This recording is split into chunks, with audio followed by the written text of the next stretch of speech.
Hey les amis, comment ça va? J'espère que vous allez tous très bien. Nous sommes pendant la trêve et au milieu de la trêve, pile poil au milieu de la trêve. Il nous reste encore pratiquement une semaine, puisque la prochaine rencontre de l'OM, ça sera dimanche contre Montpellier, au stade de la Mosson. Donc dimanche à 20h45, si je ne me trompe pas. On sera ensemble et on commentera le match ensemble. Je vous le commenterai et on passera un bon moment ensemble, j'espère, avec une belle victoire.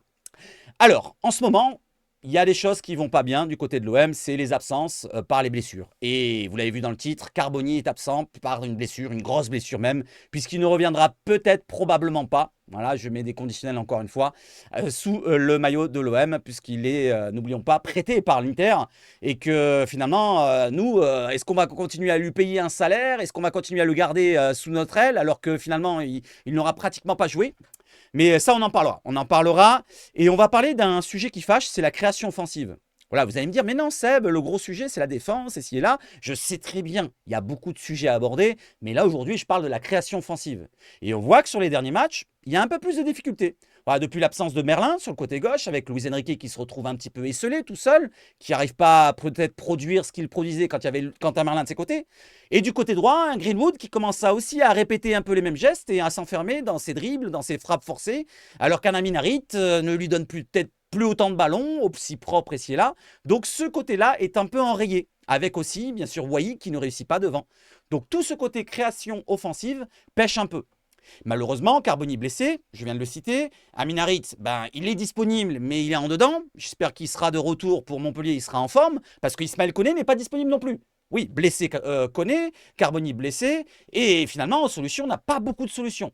Mis à part peut-être les jeunes. Et c'est pour ça que je veux en parler aussi des jeunes. On va en parler dans la vidéo, les amis. Tout d'abord, je remets l'alerte pour les abonnements. Comme ça fait un double racolage. Le petit like, le petit dislike. Si vous aimez le contenu, n'oubliez pas le petit abonnement. C'est gratuit. Allez, on monte à 20 000 avant la fin du mois de novembre. Pourquoi pas? On se laisse un mois. Pourquoi pas pour monter à 20 000? Et après 25, et après 30, et après 100 000. Allez, on sera une star. On sera des stars ensemble. On y va sur quoi, les amis? Sur l'introduction.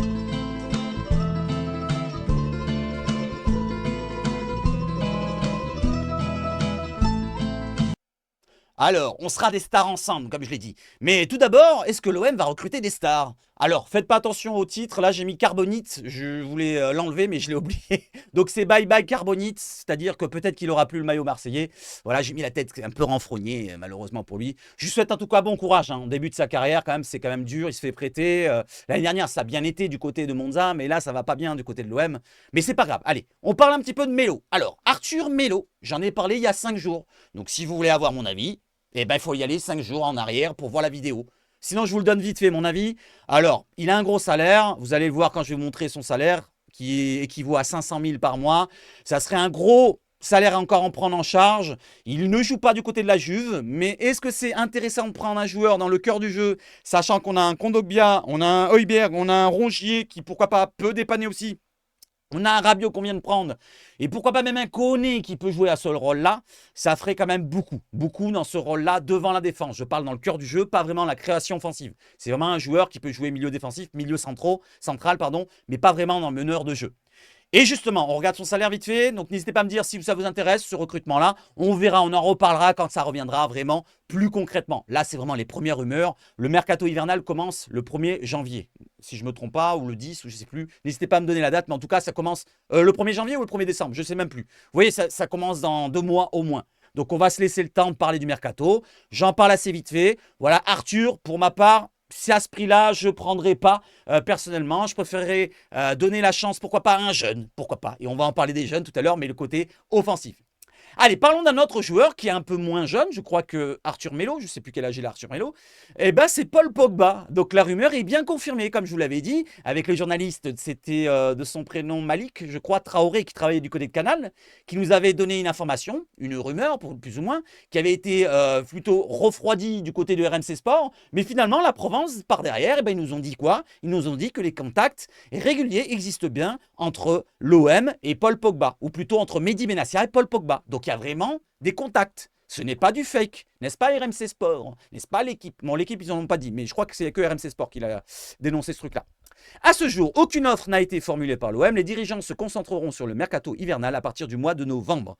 Donc d'ici un mois, On commencera à parler un peu plus concrètement du mercato. Donc pour ceux qui sont intéressés que du mercato sur ma chaîne, n'hésitez pas, hein, quand il y aura vraiment du concret, je vous relayerai toutes les informations. Là, c'est vraiment les premières, lueurs du mercato, mais très très lointaines. Vous voyez, on a entendu parler aussi d'un Nakamura de Reims. J'en ai parlé il y a 4-5 jours. Je ne vais pas en reparler maintenant. Ça ne sert à rien de lancer toujours le mercato. Ça ne sert à rien. Moi, ce qui m'intéresse, c'est l'OM et le football. Alors, l'OM et le football, quelle solution pour l'absence de Carboni, justement? Alors, le communiqué officiel, vous avez dû le lire. Valentine Carboni, vous le voyez en jaune, souffre d'une entorse des ligaments croisés du genou gauche. Ce n'est pas une rupture des ligaments croisés, mais c'est une entorse. C'est aussi grave ou pratiquement aussi grave. Il y aura quelques mois d'absence. Et le nombre de mois d'absence, ça sera 4. 4 selon Google, j'ai regardé vite fait, jusqu'à 4 mois d'absence en comptant bien sûr la réathlétisation et tout le bordel. Donc 4 mois, on est en quel mois là? On est en octobre. Allez, novembre, décembre, janvier, février, on va compter mars. Il restera quoi? Avril, mai pour avoir quelques matchs? Est-ce que c'est intéressant de garder un joueur en prêt? Voilà, je ne suis pas sûr. Qu'est-ce que vous en pensez?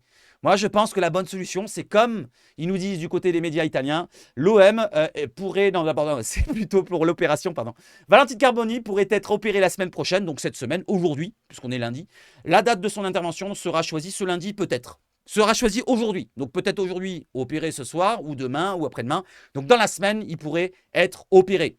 Donc pour ce qui est de l'information, pour que l'OM veut s'en séparer, c'est selon Gazzetta dello Sport, l'OM est en discussion avec l'Inter pour casser le prêt de Valentine Carboni. Et vous, qu'est-ce que vous en pensez? Est-ce que vous voulez casser le prêt de Valentine Carboni ou attendre mois de mars, avril, de le voir au moins 2 mois? On ne sait jamais. Imaginez-vous, pendant 2 mois, il y a une étincelle, voilà, il devient super bon directement. Voilà, directement, il rentre sur le terrain, il éclate tout.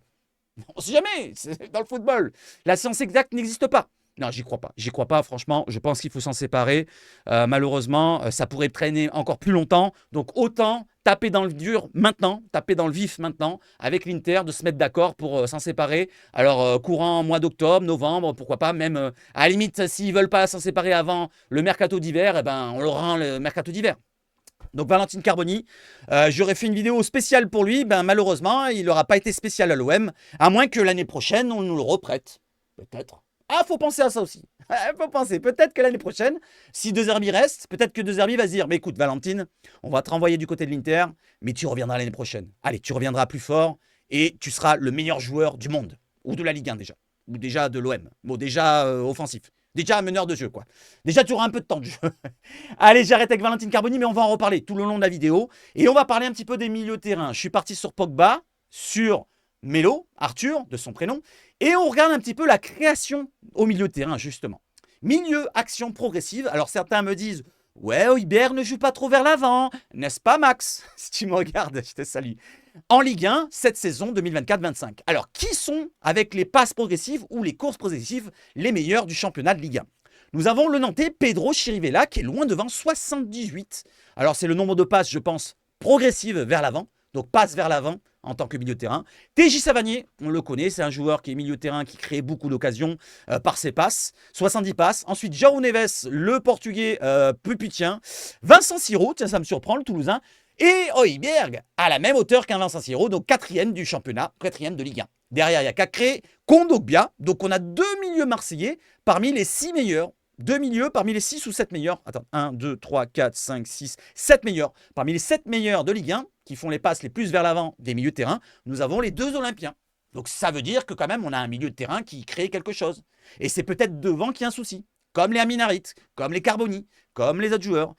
Et vous voyez Amin Harit qui est là avec les courses progressives, vous dites, mais c'est une bonne stat ça aussi. Mais malheureusement, Amin Harit, ce qui pêche, c'est pas les courses progressives vers l'avant, parce qu'il est fort dans ce domaine-là. Je l'ai déjà dit que c'est un des meilleurs joueurs en Ligue 1, largement par rapport aux autres, qui est très fort avec le ballon. Quand il se retourne sur les premiers mètres, avec la course avec le ballon, il n'hésite pas à être dribblé, s'il est là, il fait des différences. Mais derrière, quand il arrive dans le moment fatidique, devant la surface, dans la surface, ou à frapper au but, ou à faire une passe décisive, ça peut arriver qu'il fasse des bonnes passes décisives, mais une fois sur 5, on va dire, il a le QI offensif footballistique qui pêche un petit peu. Voilà. Je dirais pas le QI vraiment, mais le côté peut-être stress. À mon avis, c'est peut-être le côté stress, il manque de sang-froid. Voilà, Amin Harit manque peut-être de sang-froid. Peut-être que je me trompe, peut-être c'est un autre domaine, peut-être qu'il l'aura jamais. Et oui, parce qu'il a déjà 27 ans, Amin Harit, c'est pas non plus un jeune perdreau de l'abri. Et donc j'espère qu'il progresse, j'espère qu'il reviendra à son meilleur niveau, comme faire le Sporting Lisbonne, et qui reviendra face à Montpellier, comme le match contre Brest en début de saison, ou contre Toulouse à la limite, ou contre Reims, qui a été plutôt bon. Les 3 premiers matchs étaient bons d'Amin Harit. Mais après, il s'est un peu éteint. Et là, il aura sa chance, puisqu'il n'y a pas de Carboni, pas d'Ismaël Koné. On va en parler d'Amin Harit, ne vous inquiétez pas, c'est un gros sujet du jour. Donc Amin Harit fait partie des meilleurs joueurs avec le ballon, mais ça ne veut pas dire qu'il est meilleur que les autres joueurs. Ça veut dire juste qu'il produit des courses avec son ballon, il conduit le ballon en courant, mais derrière, peut-être qu'il n'en fait rien du ballon. C'est ça le truc. Et c'est ça qui pêche du côté d'Harit. Alors, du côté d'Harit, non, mais du côté de la création offensive, je vous ai dit, il y a un gros souci avec l'absence de Quentin Malin, avec le cœur du jeu qui est très important. Par contre, ça, il faut en parler. C'est le secteur de jeu le plus important, pas le lieu, comme je l'avais dit sur cette vidéo-là, les amis. Pardon, je l'ai mal mise. Mais Roberto De Zerbi, là, alors là, j'ai dit ça, c'est bon, mais c'est pas grave. Faites pas attention à ça. Plutôt ça, voilà, plutôt ça. Regardez, hop, je vous l'entoure ici. Roberto De Zerbi, entretien Passion Foot. Pour ceux qui n'ont pas vu cet entretien, elle dure 1h06. Je vous la relaye, je vous lis, je vous analyse l'entretien de Roberto De Zerbi. Il nous détaille un petit peu toute son idée de jeu, sa vision du football et sa vision de la Ligue 1, sa vision de l'OM, sa vision de ce qui est important dans son équipe. Et le cœur du jeu est très important. Le milieu de terrain est l'endroit, le secteur le plus important pour lui dans une équipe.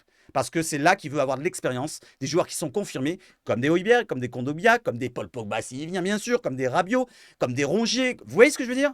Tous les autres postes, bien sûr, c'est important. Mais c'est vraiment là, le cœur du jeu, où ça a créé finalement tout ce qui est dans le jeu, tout le jeu. Voilà, les amis, si vous êtes intéressés, je vous mets le petit i en haut pour la vidéo. Et nous sommes à la 11e minute, comme ça, je retiens un petit peu pour tout à l'heure. Allez, j'enchaîne avec les informations et l'information pour notre joueur prêté, Simon Nga Pantouet-Nbu, qui réalise un excellent début de saison selon InfoOM. Titulaire indiscutable à 21 ans, il a déjà enregistré 3 clean sheets cette saison en 6 matchs de national avec le Nîmes Olympique. Cette saison, j'aimerais faire 20 matchs sans encaisser de but, nous dit Simon. Je suis venu en mission. Si on monte en Ligue 2, j'aimerais continuer avec Nîmes. Alors, le problème, s'il veut continuer avec Nîmes, c'est qu'il a un contrat jusqu'en 2026. Et s'il a un contrat jusqu'en 2026, en fin de saison en 2025, il devra probablement prolonger à l'OM, si on veut le prêter. Ou alors on le vend directement à Nîmes. Voilà, donc je lui souhaite la meilleure carrière possible, le meilleur prêt possible, qu'il nous revienne en forme. Et s'il veut rester à l'OM, on le prolonge. Et pourquoi pas avoir sa chance l'année prochaine. Il n'aura que 21 ans encore une fois, ou 22 ans. Il sera encore jeune et il aura peut-être sa chance. Parce que n'oublions pas, Rouli, il a 32, je crois, un truc comme ça. Delange, il a 27. Ah, il est jeune encore, mince. Bon, bah Delange passera devant lui. Bon, en parlant des gardiens, on arrête un petit peu des gardiens et on parle sur une autre chose, les amis. On part sur une autre chose et on part sur l'offensive avec les jeunes. Et on va parler des remplaçants, pourquoi pas de Carboni. Alors, lui, ce n'est pas un remplaçant de Carboni, mais c'est un remplaçant, pourquoi pas, de Mopé. N'oublions pas, Mopé, il est suspendu. Je ne vous l'ai pas dit dans les informations, mais Mopé est suspendu. Après son deuxième carton jaune face à Angers, le carton rouge, il est suspendu face à Montpellier ce week-end. Et il y a ce joueur-là que je vous parle depuis quelques semaines, voire plusieurs mois peut-être, depuis qu'il est arrivé de Sochaux. Robinho Vaz enchaîne les buts. Il a enchaîné 4-5 buts en 4-5 matchs. Il est très intéressant, comme dit Jean-Pierre Papin. On a trouvé un très bon joueur. Ce qu'il fait à 17 ans, quand il aura passé un an en National 3, ça sera un autre joueur, nous dit Jean-Pierre Papin. Là, on lui voit à côté de Jean-Pierre Papin, il lui montre un petit peu, il lui montre comment ça marche, un attaquant de très haut niveau. Voilà, qu'est-ce qu'il doit faire, ses placements, ceci, là. Et on va en parler tout à l'heure dans un petit article du côté de la Provence qui nous ont écrit, du côté du magazine 1899 Hebdo. Je ne vous avais pas lu, mais je vais vous le lire maintenant. Alors, pour Robinho Vaz, à noter... Bon, là, c'est une mauvaise photo. D'ailleurs, c'est marqué ici, il y a marqué Sekoum sur la photo. Oui, je l'ai remarqué moi aussi. C'est Alexis Koum qu'ils ont mis en photo du côté de la FFF, parce que c'est la FFF qui a fait cette photo-là. Ils ont mis Robinho Vaz, l'attaquant de l'OM, mais ce n'est pas lui. Ce n'est pas lui qui est à la bataille pour être nommé le meilleur joueur de National 3. Meilleur joueur de National 3 entre Robinho Vaz, Tom Pouilly de Lens et Sekou Lega de Lyon. Donc là, malheureusement, on le voit dans les votes, il a 15% et c'est Pouilly qui va sûrement gagner. Allez, on enchaîne maintenant avec l'article du côté de la Provence sur Robinho Vaz. Alors, j'ai ce format-là, mais je préfère de ce format-là. Alors, celui-là, c'est le premier qui avait été écrit dans le magazine 1899 Hebdo, vous voyez en bas. Il date d'il y a une semaine ou deux presque, il y a 10 jours. C'était samedi dernier, le 5, je crois, ou le 4, je ne sais plus quand c'était. Et là, ils l'ont réécrit aujourd'hui, enfin hier plutôt. Ils l'ont réécrit dans la Provence, pour ceux qui n'ont pas abonné au magazine. Alors, OM, Robinho Vaz, la bonne trouvaille. J'en parle vite fait, hein. C'est un sujet très rapide. Et après, on ira sur le sujet principal, sur le remplaçant de Carboni. Qui sera là à la place de Carboni? Ismaël Koné, il est blessé. Amin Harit, bah, c'est lui normalement qui devrait prendre le relais. Voilà, il va reprendre sa place. Derrière, qui pourra le concurrencer? Est-ce qu'un petit Sternal pourrait le concurrencer? Est-ce qu'un Greenwood pourrait le concurrencer? On va en parler tout à l'heure, dans l'article tout à l'heure. Alors, Robinho Vaz est la dernière trouvaille en date du centre de formation de l'OM. L'attaquant de 17 ans, arrivé à l'OM en provenance de Sochaux cet été, avec un premier contrat professionnel à la clé, s'est rapidement imposé comme un titulaire en réserve. Alors que le mercato olympien battait son plein, l'arrivée de Robinho Vaz à l'OM au début du mois d'août est presque passée inaperçue. Seuls les plus attentifs, comme Sabache Foot, non, c'est pas vrai, ou les plus férus des catégories des jeunes et de la réserve olympienne ont dû lire sur le site du club les quelques lignes annonçant le recrutement de l'attaquant de 17 ans et de son compère à Sochaux, Alexandre Isanga, 17 ans aussi. Par contre, lui, il est mieux terrain, Isanga. Un court communiqué dans lequel la maison Ciel et Blanc indique que les Dominos intègrent le groupe Pro 2 de Jean-Pierre Papin, mais oublie de préciser la signature de leur premier contrat professionnel d'une durée de 3 ans. Et oui, ils sont professionnels. Un petit peu comme Sternal, Bacola, Abdallah, on va en parler dans les sujets que je vais faire après. Si Sanga cherche toujours ses marques en ce début de saison, Vaz est comme dans un poisson dans l'eau, ou comme un poisson dans l'eau, sur les bords de la Méditerranée, ça tombe bien. Une adaptation express traduite par des statistiques. Durant son premier mois, à Marseille, le natif de Mantes-la-Jolie a inscrit 4 buts en 6 matchs. Bon, c'était pas 4-5, c'est 4 buts en 6 matchs. C'est déjà bien. Pour ces 6 premiers matchs avec l'OM, c'est déjà bien. Notamment face à la réserve de Montpellier, un but partout, et Sud FC, le club corse, 4-0, lors des 2 premières journées de National 3. Il est très intéressant, se réjouissait Jean-Pierre Papin, c'est ce qu'on a lu tout à l'heure. Après la victoire contre le promu corse, on a trouvé un très bon joueur, ce qu'il fait à 17 ans. Quand il aura passé un an en National 3, ce sera un autre joueur. Qualité physique et intelligence de jeu. Il nous décrit un petit peu le joueur. Le jeune homme qui fêtera ses 18 ans en février, donc il a encore 17 ans, c'est un 2007, comme Isanga, découvre en effet le monde senior. Un vrai cap pour celui qui a évolué avec les U19 nationaux du club socialien la saison passée, se contentant de 5 petites apparitions, 81 minutes totales, au 5e échelon français avec la réserve. Une situation notamment, mais pas que, nous y reviendrons plus tard, expliquée par le fait que son contrat aspirant courait jusqu'en 2025 et que le joueur ne souhaitait pas signer pro au FC Sochaux Montbéliard, qui n'avait d'ailleurs pas fait de proposition. Donc il ne s'entendait pas, il est parti de Sochaux, il est allé à l'OM et c'est tant mieux. Parce que si c'est un bon joueur, eh ben c'est que mieux, ça nous fait de la force supplémentaire pour nos offensifs. Ce qui a poussé le club de Franche-Comté à le vendre, ainsi qu'Isanga qui était dans la même situation. Dès cet été, afin de récupérer un peu de liquidité, l'OM avait déjà flairé le coup et Ali Zarak, responsable de la Prodo, a réussi à attirer les 2 joueurs pour environ 400 000 € hors bonus selon l'Est républicain. Bon, 400 000 €, vous savez, c'est pas grand-chose dans le football, c'est un seul salaire d'un bon joueur. Voilà, Verretou avait ce salaire-là, donc c'est le salaire de Verretou pour 2 joueurs. C'est un dragster, sourit José Alcocer, je ne connais pas, qu'il a eu sous ses ordres en équipe de France U16 et U17. Il a un démarrage exceptionnel, assez impressionnant. Il a une puissance incroyable au niveau des jambes et il est capable de faire d'énormes différences. Des qualités déliées, un poste que Robinho Vaz affectionne particulièrement et qu'il réclamait à son sélectionneur, lui avouant qu'il était moins à l'aise dans l'axe. C'est pourtant pour occuper ce rôle de buteur qu'il a été recruté par l'OM. Les joueurs de côté, je les ai déjà, martèle Papin. Il me manquait ce profil qui prend la profondeur car j'aime ça. Il le fait très bien. Il crée des brèches et va très vite. Je pense que c'est un poste qui peut très bien lui convenir dans le futur. Et il est très puissant, il fait 1m85. Bah tiens, ça va être 86 même. Les premières semaines de compétition donnent en tout cas raison au Ballon d'Or 91. Il parle de Jean-Pierre Papin, le seul Ballon d'Or français dans un club français. Voilà. On va le dire encore une fois, qui constate déjà des progrès de la part de Vaz. En tant que buteur, l'Yvelinois, 1m86, fait admirer d'autres qualités physiques, comme sa force dans les duels et sa détente verticale, qualifié de phénoménal par Alcocer qui a connu les grandes heures de l'EP Manosque. Mais l'ancien gamin du FC Montois 78 possède également une intelligence de jeu et ce sont ses bons déplacements dans la surface adverse qui ont permis de marquer ses 2 premiers buts en championnat. Gardez la tête froide. On va voir un petit peu son tempérament, son caractère. Gardez la tête froide. Si certains assidus de campus pronostiquent déjà une adaptation avec la bande à Roberto De Zerbi au cours de la saison, le chemin est encore long et Robinho Vaz devra d'abord montrer de la continuité sur les ordres de JPP. Donc déjà, en interne, au campus, on le voit déjà passer le cap d'aller avec les pros, avec De Zerbi. C'est ce que je vous disais. Moi, de ce que j'ai en retour, de beaucoup de sites, de beaucoup de comptes importants ou pas, d'insiders qui s'intéressent vraiment aux jeunes, et ils en disent du plus grand bien, et je pense que dans pas très longtemps, Robinho Vaz, il va avoir sa chance. Si ça fonctionne pas avec Wai, ça fonctionne pas pour l'instant. Si Mopé, ben là, malheureusement, il a eu le carton rouge et que ça ne fonctionne pas non plus, et il faudra bien des solutions. Parce que Sternal, pour l'instant, il n'a pas sa chance. Abdallah, on va en parler tout à l'heure, il n'a pas eu sa chance. C'est pas le même poste, mais c'est un joueur qui peut, pourquoi pas, apporter.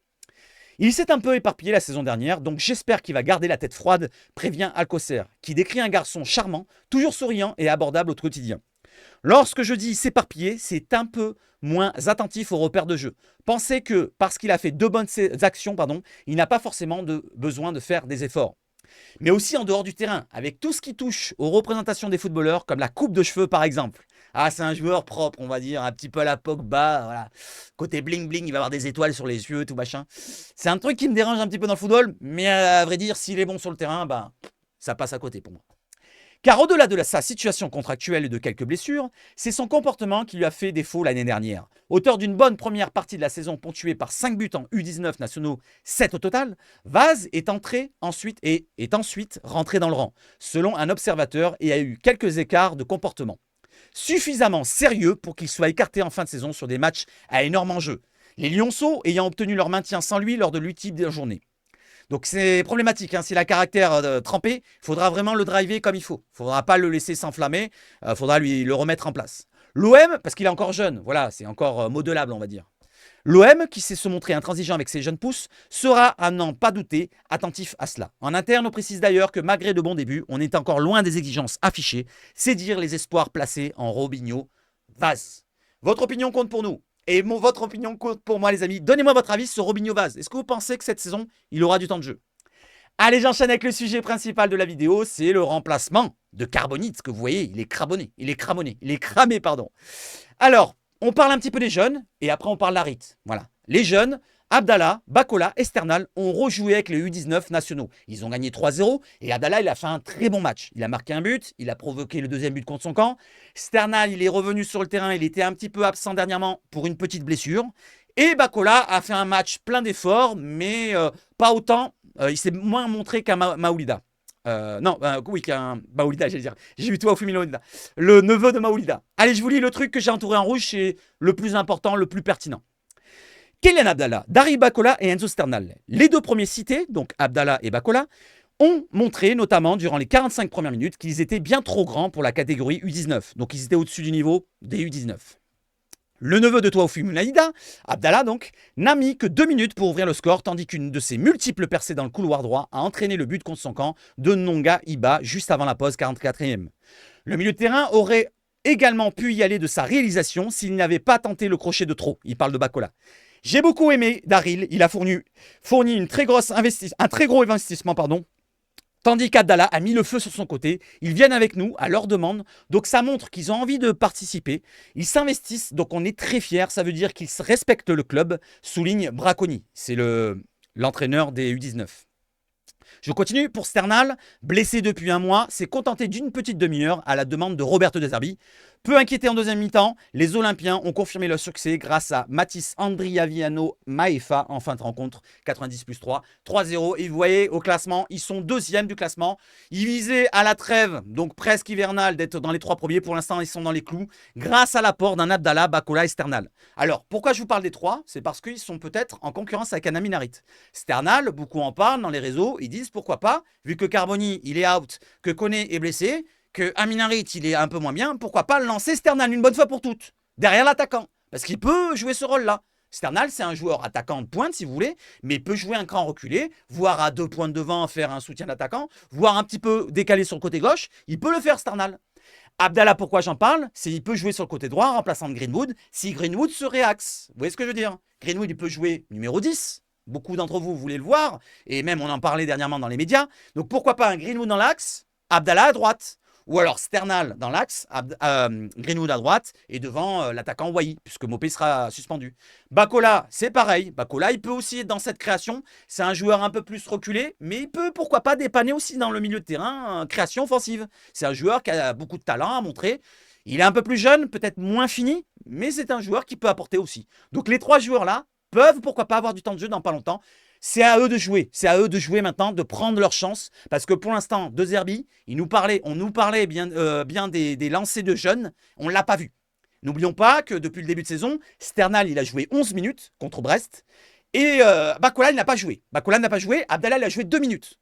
Donc à eux 3, ils n'ont joué que 13 minutes. Et je ne parle pas de Gaël Lafont qui n'a pas joué non plus. Donc aux 4 minots qu'on attendait du temps de jeu, donc Gaël Lafont, Bacola, Abdallah, Sternal, même Selami, qui n'est pas là non plus, et ben les 5 n'ont pas eu de temps de jeu. Voilà, ils n'ont pas eu de temps de jeu parce que Sternal, 11 minutes, contre Brest, il est plus revenu. Il a eu son malaise avec l'équipe de France Espoir, ou je ne sais pas combien, et derrière, il s'est reblessé un petit peu, et là, il revient de blessure. Donc maintenant, si De Zerbi s'intéresse à lui et il veut qu'il ait du temps de jeu, donc pourquoi pas voir un Sternal, Abdallah ou Bacola. N'hésitez pas à me dire, est-ce que vous pensez qu'il y en a un des trois qui va avoir du temps de jeu avec l'absence de Carboni maintenant, de Koné, et pourquoi pas avec la méforme d'un Aminarit. Donnez-moi votre avis. Allez, on enchaîne et on va juste au-dessus. Regardez, hop, hop, je monte un petit peu. Voilà, je vais le mettre en place. Alors, 2 secondes, mince, j'ai supprimé la page. Alors, je réouvre le truc, 2 secondes, je rouvre. Voilà, vous voyez que c'est les impondérables ou les imprévus pas du direct, mais presque. Voilà, je ne vais pas faire de montage, c'est pas grave. Juste, je vais retourner sur Aminarit. Voilà, Aminarit, et je le mets en place. Aminarit, l'occasion ou jamais. Je bois un petit coup et je vous lis l'article. L'occasion ou jamais, eh oui, Carboni n'est pas là. En l'absence de Valentine Carboni, gravement touché au genou, et d'Ismaël Koné encore convalescent, le meneur de jeu marocain n'aura, ces prochaines semaines, plus vraiment de concurrence. L'opportunité de marquer son territoire? Alors, moi je dirais oui. Sur les premiers matchs, peut-être que Aminarit, on va revoir le bon Aminarit du début de saison. Peut-être. Je touche du bois, je le souhaite. Mais on l'a bien vu que Aminarit, c'est souvent irrégulier. Quand il n'a pas de concurrence, il faut quelqu'un qui le pousse. Et j'estime que si Koné, il ne revient pas rapidement, ça sera un problème. Et si derrière, on ne met pas Sternal aussi en concurrence, ça sera un problème. Alors vous allez me dire, Sternal, pour l'instant, on ne peut pas le mettre en concurrence, il n'a pas encore prouvé ici et là. Mais il faut un joueur derrière, Aminarit, qui le pousse. Voilà. Le fait qu'il y avait Carboni qui était titulaire la dernière fois, ça aurait été une bonne chose si c'était pas blessé. Mais malheureusement, il s'est blessé. Donc là, je le répète encore une fois, pour Aminarit, il faut de la concurrence. On l'a déjà vu seul. Dans le temps, il y a toujours des hauts, des bas, des hauts, des bas, des très hauts, des très bas. Voilà, c'est un joueur vachement irrégulier. Allez, je vous lis ça, les amis, et on y va tout de suite. Quand l'heure de la trêve a sonné, j'allais dire, Aminarit lui aussi s'est envolé. Direction le Maroc, où les Lions de l'Atlas avaient rendez-vous. Sauf que l'Olympien, en repos, n'y a fait qu'une courte halte. Juste le temps de souffler et de saluer les élèves d'une école à Bouskoura, ce qu'on a vu en vidéo de la dernière fois, dans la banlieue de Casablanca. Malgré son très bon début de saison, selon Walid Regragui, sa présence en équipe nationale n'était pas désirée. Il est donc resté les bras croisés à Marseille, tandis qu'Asdi Nounahi, auteur d'un doublé, et les siens dévoraient la République centrafricaine de Geoffrey Kondogbia. J'en ai pas parlé, tiens. Geoffrey Kondogbia a joué 90 minutes, il a pris un 5-0 contre le Maroc. Je vous fais un petit résumé de tous les internationaux. Højbjerg a joué contre l'Espagne, il a perdu. Il a joué 90 minutes titulaire capitaine. 1-0 je crois contre l'Espagne, ou 2, je sais plus. 1-0 je crois. Rouli, titulaire avec l'Argentine. Il a fait match nul contre le Venezuela, 1 partout. Balerdi rentré à la 65e, je crois, un truc comme ça. Donc il a joué la fin de match, c'est bien. Donc Carboni, vous savez, il est blessé. Murillo, il a joué titulaire avec le Panama. Il a perdu 2-0 contre l'USA, je crois. Voilà, titulaire 90 minutes. Jonathan Rowe, il a joué 18-20 minutes avec les espoirs anglais. Ils ont gagné 4-1, ils sont qualifiés pour l'Euro, un truc comme ça. J'en oublie encore peut-être. Ulysse Garcia, il a joué 20 minutes avec la Suisse. Il a perdu 2-0 contre la Serbie ou la Bosnie. J'en oublie peut-être. Bon, c'est pas grave, c'est pas grave. Je voulais pas vous faire un résumé de tous les internationaux, mais vous voyez où je veux en venir. Voilà, donc Kondogbia, lui, il a joué aussi titulaire. Il a pris 5-0. Voilà. Par contre, Aminarit, il n'a pas sa chance avec le Maroc parce que bon, le sélectionneur ne veut pas le prendre parce qu'il pense qu'il ne va pas non plus l'accepter d'être remplaçant. Voilà, parce que s'il prend Aminarit, il va être remplaçant. Et Aminarit, ce n'est pas un joueur à être remplaçant selon son avis. Je vous lis la suite. Le natif de Pontoise y a peut-être ressassé le diagnostic de son sélectionneur. On le connaît, il est passé entre les mains de Vaïd Alilodzic, Hervé Renard. Moi, il a envie d'avoir une place importante dans l'équipe. Le jour où j'aurai besoin d'Harit, nous dit Regragui, c'est pour qu'il joue. De par son statut, je ne pense pas qu'il accepte d'être remplaçant. C'est ce que je viens de vous dire, justifié Regragui, qui ne l'a plus rappelé depuis la CAN 2024, où l'intéressé avait très peu foulé les pelouses ivoiriennes. Blessé au genou, Carboni de retour à Milan. Ah, c'est la question qu'on se pose. Hasard ou coïncidence, cet avis était partagé sur les hauteurs de la commanderie courant août. D'ailleurs, ça me fait penser, on a de la chance de ne pas l'avoir vendu. N'oublions pas, Aminarit, il était sur le départ, il y avait un club russe qui était intéressé, le Zénith, je crois, de mémoire, et tout le monde voulait le voir partir. Imaginez-vous, on n'avait pas d'Aminarit là. Carboni blessé, Koné blessé. Qui on mettait en numéro 10? Bah là, on était obligé de soit jouer avec un ailier comme Greenwood dans l'axe, ou Jonathan Rowe, pourquoi pas, ça peut le faire, ou soit mettre un jeune. On aurait été obligé de mettre un jeune. C'est pas très grave. Il faut les lancer au bout d'un moment. Mais quand même, ça a manqué de solution après. Vous voyez ce que je veux dire? Donc Amin Harit, c'est bien de l'avoir gardé quelque part. Je ne sais pas ce que vous en pensez. Je continue.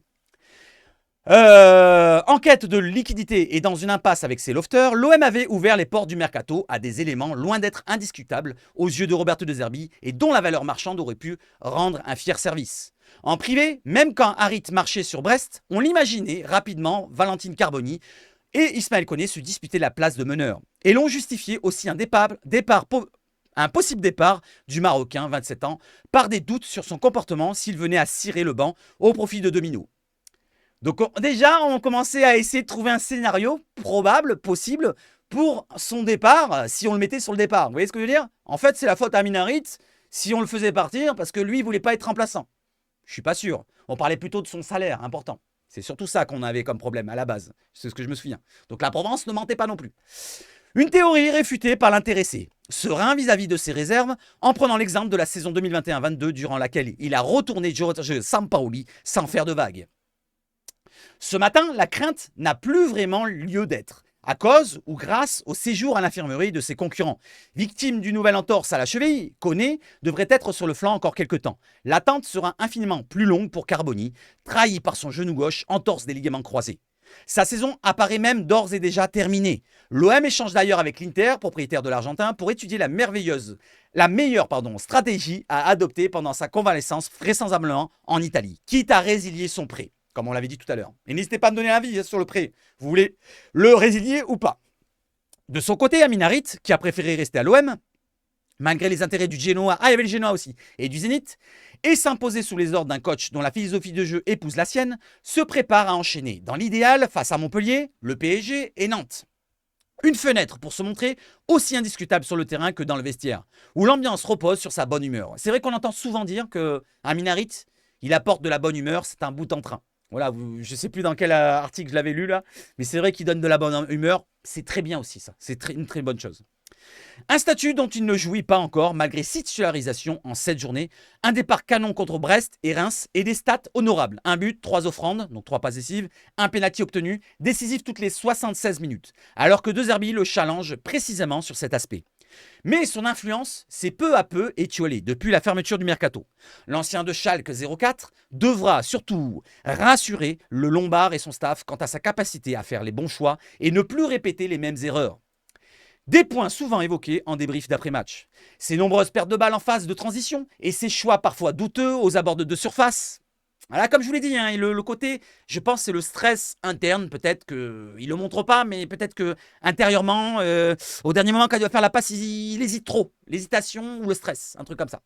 Ont déjà eu de lourdes conséquences. Un but contre Reims et à Strasbourg, l'exclusion de Balerdi. C'est vrai qu'il est quand même fautif sur 3 choses à la fois là. Pour le Marocain, c'est un peu l'occasion ou jamais. S'il n'en fait pas bon usage, d'autres se bousculeront au portillon, à commencer par Ismaël Koné, dès son retour de blessure, voire son grand ami Mason Greenwood, qui a toutes les qualités pour épouser à sa place le rôle de numéro 10, et l'OM qui voit l'avenir sans lui le retiendra encore moins cet hiver. Voilà, donc là ça nous parle de Amin Harit, pourquoi pas pour un nouveau départ, pour une nouvelle rumeur sur le mercato pour cet hiver. On en parlera quand ça commencera à en parler. Pour l'instant, c'est pas le sujet. Là, c'est vraiment le sujet du numéro 10. Qui sera numéro 10? Donnez-moi une compo avec... Bon, si vous voulez juste me donner votre compo offensive. Donnez-moi votre compo offensive. Là, en dessous, dans les commentaires, vous mettez l'ailier gauche, l'ailier droit, le milieu offensif qui remplacerait donc Carboni. Si vous voulez mettre Harit, mettez Harit. Si vous voulez mettre Sternal, mettez Sternal. Si vous voulez mettre un autre joueur, mettez un autre joueur. Pour l'instant, ne mettez pas Koné. Koné, il est absent. Donc, je parle le match contre Montpellier. Et mettez-moi l'attaquant. Parce que il faut choisir aussi l'attaquant. Je pense que ça sera bien sûr Wai. Mopé est suspendu. Pas de Mopé, pas de Koné. Pas de Carboni. N'oublions pas. Donc, ce qu'on peut faire, c'est soit un Sternal, soit, comme je vous l'ai dit, la solution Greenwood dans l'axe, Abdallah à droite, ou Rowe à droite. On peut mettre Jonathan Rowe à droite, Enrique à gauche. Ou alors, on peut mettre Enrique à gauche, Rowe dans l'axe, Greenwood à droite, et Wai au bout de l'attaque. On peut faire plein de choses. Allez, n'hésitez pas à me proposer votre solution. Je vous lis ça, ça concerne les Bein et la LFP. L'OM ne veut pas du Qatar sur son maillot. Vous vous en souvenez ça en début de saison? On parlait de mettre I Love Qatar, ou je ne sais plus ce que c'est exactement. Il nous reparle de ça. Et on va voir ce que dit l'OM et plutôt la Ligue. Contrat entre beIN et la LFP. L'OM ne veut pas du Qatar sur son maillot. Lorsque beIN Sport a récupéré les droits de diffusion d'une rencontre par journée de Ligue 1 pour la période 2024-2029 cet été, son offre de 100 millions d'euros se décomposait de la sorte. 80 millions d'euros de 3 TV annuels et 20 millions en sponsoring. Non content d'agacer copieusement l'ensemble des clubs, et oui parce qu'ils n'ont pas encore payé ces enfoirés, je parle de beIN, c'est vrai, à l'exception du PSG avec lequel elle partage son président. Bon, ça, il n'y a pas de problème. Pour faire les transferts frauduleux, Neymar et tout le bordel. J'en reparle encore. Parce que apparemment, la Ligue ne veut pas taper, ne veut pas les faire descendre en Ligue 2. Alors qu'ils devraient. Ils ont fraudé. Ils ont fraudé. Ils devraient avoir même des peines de prison. Voilà, ils ont fraudé des centaines de millions d'euros pour recruter Neymar et d'autres joueurs. Voilà. Je ne vais pas m'étaler là-dessus. En n'ayant toujours pas versé la première traite de 24% des 80 millions d'euros dus le 30 août. Donc ça fait quand même un mois et demi qu'ils n'ont pas donné l'argent. La chaîne qatari a glissé une autre épine dans les souliers du foot français. Ceux de l'OM en tête, via le deal sponsoring négocié entre beIN et la LFP. L'OM et les autres clubs sont censés faire la pub du Qatar. Qatar Tourisme. Voilà, c'est Qatar Tourisme. C'était pas I Love Qatar à la base? Bon, Qatar Tourisme qui doit marquer sur le maillot. En marque leader ou beIN Sport. Ils doivent choisir, à mon avis, pour récupérer leur part des 20 millions d'euros. Ceci répartis équitablement entre les écuries de Ligue 1, soit 738 000 euros. Alors, si vous voulez les 738 000 euros, vous pouvez vous les garder. Vous pouvez les foutre au fion. Moi, si je suis l'OM, 738 000 euros, je ne crois pas qu'on est à 738 000 euros près. Donc, gardez-le. Je préfère ça plutôt que marquer machin Qatar, je sais pas quoi. Si la LFP doit encore soumettre à l'Olympique les différentes formules retenues, il est quasiment acté que la maison ciel et blanc refusera de brader un coin de son maillot contre une somme aussi risible par rapport au montant versé par ses autres partenaires, dont le concurrent Sublime Côte d'Ivoire. L'OM laisse toutefois la porte entrouverte au cas où ce sponsor puisse être uniquement affiché par exemple sur les panneaux amovibles de la Ligue 1 McDonald's exhibés lors des avant-matchs. Donc ce qui veut dire autour du stade, là. Des fois quand il y a le panneau McDonald's, peut-être mettre un petit beIN de temps en temps, ça ne dérangerait pas. Moi je vais vous dire, si vous voulez mettre un beIN, je sais pas ce qui est... Non, beIN Sport ou alors un Qatar Tourisme. Je sais très bien où on peut les mettre. Dans les cuvettes des chiottes. Voilà, sous les cuvettes des chiottes de l'OM. Si vous voulez, on peut les mettre là, tout autour de la cuvette, comme ça, en dessous. Voilà. Ou alors directement dans le trou du chiotte. Comme ça, quand on chie, on chiera sur... Je sais pas ce que vous en pensez, n'hésitez pas. Donnez-moi vos idées. Où est-ce que vous mettrez ce sponsor-là? Est-ce que vous le mettrez sur le maillot, dans les chiottes, ou alors directement sur la pelouse? Je sais pas. Dites-moi. Voilà les amis. Allez, on termine par de la légèreté et avec une petite action là. Regardez, hop. Le but de Cornelius avec le Canada à l'entraînement. Regardez, sans regarder, but aveugle, hop, il regarde à gauche et il marque. Magnifique but de Derek Cornelius qui sera présent pour le retour le 20 décembre. Pas de suspension, pas de blessure, donc lui au moins il est là à comparer avec notre cher Carboni. Un autre joueur qui aurait pu remplacer Carboni s'il était resté à l'OM. Allez, je vous demande dans le mille, donnez-moi un nom, un numéro 10 qui est passé par l'OM il n'y a pas très longtemps. Voilà, il a pris du poids, il a perdu du poids, il a repris du poids. Je vous le donne dans le mine, c'est Dimitri Payet. Et j'ai l'impression qu'il a repris du poids, mais il est heureux. Voilà, donc moi je lui souhaite d'être heureux. Voilà, donc du côté du stade, j'allais dire, du club de Vasco de Gama. Il est heureux et là à l'entraînement, il paraît être bien en chair. Je ne sais pas ce que vous en pensez, ou alors bien costaud, parce qu'il a des jambes bien musclées. Peut-être qu'il a pris beaucoup de masse musculaire, mais il m'a l'air bien costaud, là, le petit Dimitri. En tout cas, je lui souhaite tout le bonheur du monde et je lui souhaite de gagner un trophée voilà, sur cette fin de carrière. Il lui manque ça, Dimitri. Et après qu'il nous revienne dans le staff, pourquoi pas. Voilà, ça ne me dérangerait pas qu'il revienne. Hein. Franchement, c'est un joueur qui a compté quand même dans l'histoire, même s'il n'a pas gagné, il n'a rien gagné avec l'OM. Voilà, il fait partie de cette période-là qui était un petit peu sombre. Et voilà, je lui souhaite tout le bonheur du monde à mon cher Dimitri. Autre chose, qu'est-ce que c'est ça? Il y avait l'anniversaire de Mamadou Niang, mais c'était hier, donc je lui souhaite un bon anniversaire en retard. 45 ans, voilà, il a 2 ans de plus que moi, Mamadou, et ça se voit, parce que moi je fais plus jeune que toi, Mamadou. Si tu me regardes d'ailleurs, abonne-toi, like et partage. Voilà les amis, j'espère que vous avez passé un bon moment avec moi. Ah, j'ai oublié un truc, je reviens sur l'autre écran. Cela, voilà, ça c'est sur ma chaîne, sur l'onglet communauté, je vous ai mis ça. Alors c'est quoi ça? C'est pour ceux qui ne connaissent pas. Je vous ferai le matin de la semaine du 20 au 27 octobre, des matinales. Alors les matinales, pour ceux qui ne connaissent pas, je commence à 11 h, pendant 2-3 heures, je parle que de l'OM, l'actu OM. Il y aura peut-être du mercato, des premières rumeurs ici et là. Il y aura bien sûr, en semaine de Classico, je pense qu'il y aura pas mal de choses à dire. Pardon. Donc on va parler pendant la semaine du mercato, du classico, du mercato, de l'actualité olympienne et dans tant d'autres choses, tout en légèreté comme d'habitude tous les matins. Donc de lundi 20 au dimanche 27 et peut-être même le lundi 28 au matin. Parce que le lundi 28 au matin, c'est le lendemain de match du Classico. Si ça se passe bien ou si ça se passe mal, bah peu importe. Je vous ferai sûrement le live débrief le lendemain. Voilà, comme ça, on sera tranquillement à froid le lendemain matin. Donc, matinale, la semaine prochaine, c'est bientôt. Nous sommes le 14, donc dans 6 jours exactement, ça commence dès 11h, hein, 11h du matin. Donc, n'oubliez pas, je vais commencer à les programmer. Je vais les programmer pour toute la semaine. Comme ça, vous allez mettre une razzia de likes sur tous les lives de la semaine. Voilà, dès que je le programmerai le premier, je programmerai tous ceux de la semaine. Comme ça, on sera au courant de toutes les lives de la semaine. Autre chose, j'ai mis ce sondage-là tout à l'heure. Voilà, ce sondage-là, il y a 5 heures environ. Salut à tous, comment allez-vous? Bien, machin. Là, c'est la trêve, on s'emmerde bien. Mais je vous demande, si ça vous intéresse, que je vous mette le planning de la semaine. Planning hebdomadaire de ma chaîne pour les lives, ici et là. Donnez-moi votre avis. Vous avez le sondage qui est en place sur l'onglet communauté. C'est à vous de voter. Voilà, il y a 68 votes pour l'instant. Je sais qu'on est très tard la nuit. Mais n'oubliez pas, voilà, c'est grâce à vous, grâce à votre force que j'existe sur la chaîne, sur YouTube. Donc, votez, donnez-moi votre avis. Et comme ça, tout le monde sera content.